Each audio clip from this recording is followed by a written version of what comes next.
बिहार के वित्त मंत्री विजय कुमार चौधरी का समस्तीपुर परिसदन में आगमन हुआ, जहां जदयू कार्यकर्ताओं द्वारा उनका स्वागत किया गया। इस दौरान मीडिया कर्मियों से बातचीत करते हुए उन्होंने कहा कि राज्य के वित्तीय अवस्था को सुदृढ़ करना है और सरकार के राजस्व में वृद्धि दर बनाए रखना उनकी पहली प्राथमिकता में रहेगी, ताकि अन्य विभागों की विभिन्न योजनाएं निर्बाध रूप से संचालित होती रहे। मुख्यमंत्री नीतीश कुमार के द्वारा 10 लाख रोजगार दिए जाने की घोषणा पर प्रशांत कुमार के कटाक्ष किए जाने के सवाल पर श्री चौधरी ने कहा कि इसमें कौन सी नई बात है। प्रशांत कुमार पूर्व में भी नीतीश कुमार का झंडा लेकर झूमते बिहार और देश में घूम चुके हैं तथा उन्होंने नीतीश कुमार को देश का सबसे बढ़िया नेता बताते हुए किसी को जिम्मेदार के पद उन्हें समक्ष नेता भी बता चुके हैं। उन्होंने कहा कि प्रशांत कुमार कुछ बयान देते रहते हैं, जिससे पता चलता है कि उनके किस बयान में कितना दम है।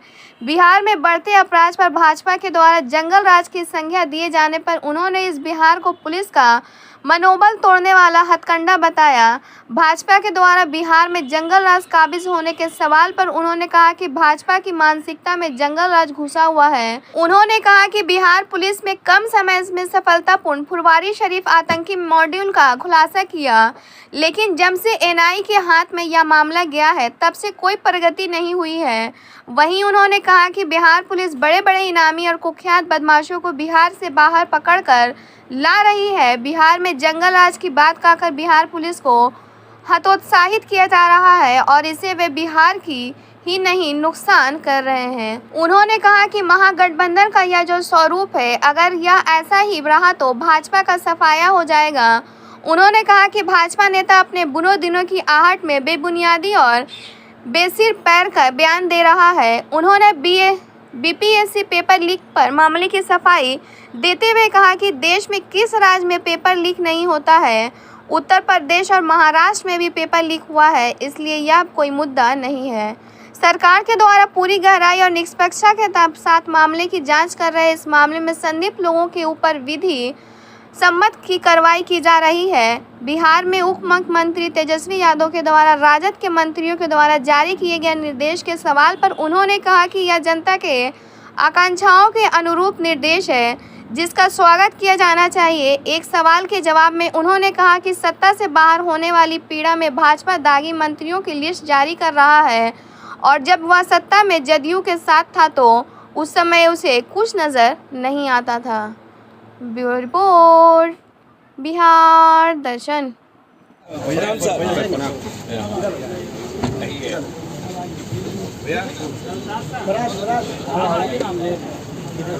अमित कुमार कुमरा जी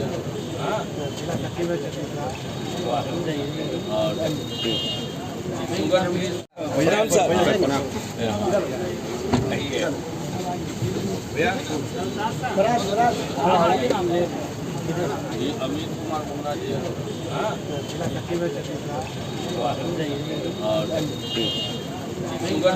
अलग होते ही दागी मंत्रियों की जो लिस्ट जारी किया जा रहा है, डेली हमलावर है भाजपा, क्या कहना चाहेंगे सर? ये तो मेरे ख्याल से इसका जवाब भी आपके सवाल में ही निहित है कि आपने स्वयं कहा कि जब हम लोग साथ थे तो कोई दागी नहीं, अब वो सत्ता से बाहर हो तो उनको सारे लोग दागी नजर आते हैं। देखिए, ये किसी के दागी होने या नहीं होने की बात नहीं, इसमें मुख्य रूप से सत्ता से बाहर होने की पीड़ा है, सत्ता से बाहर होने का दुख, उसी की टीस है कि तरह तरह के इल्ज़ाम लगाए जाते हैं मुख्यमंत्री पर भी। क्या नहीं कहा जाता है, कल तक मुख्यमंत्री के विकासात्मक कार्य से लेकर मुख्यमंत्री की जो पहचान है न्याय के साथ विकास, उसके पक्ष में किसी बातें की जाती हैं और अचानक से 2 ही दिन में समझिए कि क्या बदल गया। अरे थोड़े दिन खैर तो रखते, कम से कम अगर कुछ उल्टी बात करनी होती तो एक थोड़ा समय भी लगता है तो लोग कि कल तक तो हम इसी को अच्छा कर रहे थे, किसी को बेजा कहने के लिए थोड़ा वक्त भी लोग देता है, लेकिन ये पता नहीं क्यों इतने अधैर्य हो गए कि अचानक से सारी चीज़ें इनको खराब लगने लगी। तो मुख्य रूप से ये इनके सत्ता से बाहर जाने की विकृत मानसिकता है, जिसके कारण ये ऐसी बातें करते हैं। इसमें कोई दम नहीं।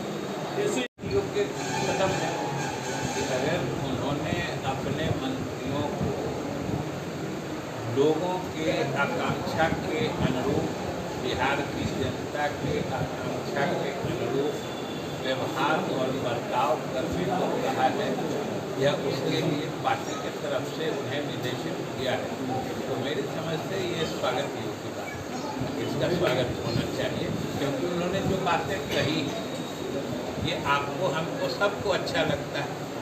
और उन्होंने जो बातें कही ये तो मैंने सबको मानना चाहिए, ये अच्छी बात है। उनके मंत्रियों को भी मानना चाहिए, और केवल उन्हीं के मंत्री नहीं, ये किसी पार्टी के कोई मंत्री हो सबके लिए अच्छी बात हो। सब लोग को अपना ये करना चाहिए। जरूर पड़ेगा, बहुत जोर का पड़ेगा। और जो महागठबंधन का रूप है या महागठबंधन के अलग अलग दलों ने जिस संकल्प के साथ इसका गठन किया है, ये इस रूप में रहा, तो समझिए इसका सबसे बड़ा असर तो होगा कि भारतीय जनता पार्टी का सफाया हो जाएगा। ये सब लोग जानते हैं। और भारतीय जनता पार्टी के नेतागण जो इस तरह की बेबुनियाद या बिना सिर पैर की बात करते हैं, उसका मूल कारण भी यही है कि उन्हें अपने बुरे दिन नजर आ रहे हैं। अपराध का भी लिस्ट जो है अपने सोशल मीडिया पर भाजपा के लोगों शुरू कर दिया। आप देखिए ना कि अपराध के लिस्ट या अपराध में कहते हैं जंगल राज, ये 2 दिन में क्या जंगल राज हो? ये तो उनके मानसिकता में जंगल राज घुस गया है। अभी जो भाजपा के लोग हैं उनको तो अभी तुरंत के जो बिहार पुलिस पर वो सवाल उठाते हैं, इसने 2-3 मामले में जो न सिर्फ सराहनीय बल्कि अनुकरणीय एग्जेम्पलरी काम किया है। जो PFI या SDPI के जो मॉड्यूल फुलवारी शरीफ वाला मामला था, उसमें जितनी गहराई से जांच करके पूरे जो उस तरह के गलत एलिमेंट थे उसके चारों तरफ नेटवर्किंग का पता लगा के जो पटना और बिहार पुलिस ने दिया है, और समझिए जब से NIA को दिया है उसमें कोई प्रगति हुई है क्या? उसमें जो उपलब्धि थी, जो नेटवर्क का गलत काम करने वालों का पता जो बिहार और पटना पुलिस ने लगाया है, उसके बाद तो एक कदम बात आगे नहीं बढ़ी है। और पटना पुलिस ने समझिए कितनी गहराई से छानबीन की है, इसकी प्रशंसा होनी चाहिए, तो इस पर प्रश्न उठा रहे हैं। दूसरी बात, अभी आप जो BPSC पेपर लीक मामला था, समझिए अभी पेपर लीक कहाँ नहीं हुआ है? उत्तर प्रदेश में भी हुआ है, महाराष्ट्र में भी हुआ है, सब जगह हुआ है। लेकिन यहाँ जो हुआ, अभी आपने कल परसों आज भी देखा होगा, एकदम गहराई तक जाके एक एक आदमी, एक एक पदाधिकारी जो इसमें संलिप्त था, सबकी पहचान कर सबको कानून के हवाले किया गया है। ये कितनी बड़ी उपलब्धि है। के लोग चाहे सफेद पोष लोग हैं या बिहार की पुलिस, बिहार के बाहर जाके समझिए जो हैबिचुअल क्रिमिनल सब हैं, आप देखा होइएगा कोई 50,000 का इनामी है, कोई 1 लाख का इनामी है, कोई 25,000 का इनामी अपराधी सबको रोज आप देखते हैं पुलिस पकड़ रही है। तो ऐसे में जंगल राज या पुलिस के बारे में, फंक्शनिंग के बारे में प्रश्न चिन्ह लगाना, ये बिहार पुलिस को हतोत्साहित करना है, और इससे सिर्फ और सिर्फ बिहार के जनता को ही नुकसान पहुंचाने की साजिश है। तो सरकार के अंध विरोध में ये बिहार पुलिस को हतोत्साहित करके बिहार की जनता को सही पुलिस से वंचित करना चाहते हैं। और उन्होंने कहा है कि मुख्यमंत्री जी गांधी मैदान में जो 10 लाख से 20 लाख लोगों बेरोजगारों को रोजगार देने की बात कही है, मुख्यमंत्री रहते हुए इनको क्यों नहीं याद आया? और उन्होंने चुनौती भी दिया है कि अगर वो क्या बोले हम समझ नहीं पाए। तो मुख्यमंत्री होते हुए ही ना उन्होंने घोषणा की है। नहीं, प्रशांत किशोर जी ने जो कहा कि ये अगर हो जाता है तो हम अपना अभियान छोड़ के नीतीश जी का झंडा उठा लेंगे। तो आपको प्रशांत किशोर जी नीतीश कुमार जी का झंडा उठा लें, इसमें कोई नई बात लगती है क्या? वो तो नीतीश कुमार का झंडा लेके समूचा बिहार घूमे हुए हैं, पूरे देश में कहे हुए हैं कि देश में नीतीश कुमार से बढ़िया नेता कोई नहीं है और ये किसी भी जिम्मेदारी के पद को निभाने में पूरे देश में सबसे अधिक सक्षम है। ये तो प्रशांत किशोर जी कई बार कह चुके हैं। तो कभी कुछ करते हैं, कभी कुछ करते हैं। आप ही तौल के अंदाज कर लीजिएगा कि इनके किस बयान में कितना दम। रोजगार मिलेगा सर?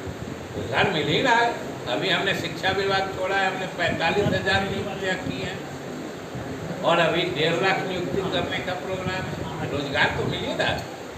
प्राथमिकता है और खासकर जो वित्त विभाग है, बहुत से विभाग महत्वपूर्ण विभाग भी मिला है, तो क्या है सर? ये सही बात है कि इस बार पिछली दफ़ा जो दूसरे विभाग मिलते रहे, चाहे शिक्षा विभाग में थे या उसके पहले जल संसाधन में थे, फिर कृषि विभाग में थे, इन सब विभागों से अलग वित्त विभाग या वाणिज्य कर विभाग में कुछ अलग किस्म का काम होता है और उसको हमने पिछले कुछ दिनों में जो समझा है, मुख्य रूप से राज्य की जो वित्तीय व्यवस्था होती है उसको कैसे सुधारा जाए या जो हमारे वाणिज्य कर जो सरकार को राजस्व प्राप्त होते हैं, जिसके आधार पर ही किसी विभाग की कोई योजना चलती है, उसको हम कैसे सही ढंग से लागू कर सकें या जो टैक्स इवेजन का मामला होता है कहीं कहीं, उसको हम कैसे रोक सकें जिससे कि राजस्व प्राप्ति में वृद्धि हो और राजस्व प्राप्ति में वृद्धि हो तभी बजट में जो हम लोगों ने प्लान किया या जिन चीज़ों को लागू करने का हमने इरादा रखा था उसको हम पूरा करने में सफल होंगे। तो यह विभाग सही बात है कि अन्य विभागों से अलग इस विभाग का दायित्व होता है और जैसे पिछले विभागों में हमने ईमानदारी से काम करके कुछ विभागीय दायित्वों के अन्य बातों को आगे बढ़ाया, उसी तरीके से मुझे पूरा विश्वास है कि इस विभाग में भी जो लोगों की अपेक्षा या सरकार की अपेक्षा होती है कि वित्तीय अनुशासन के साथ सरकार के सभी विकासात्मक कार्य चलते रहें, ये हमें देखना है और हम समझते हैं कि हम इसमें सफलतापूर्वक इसको देखें।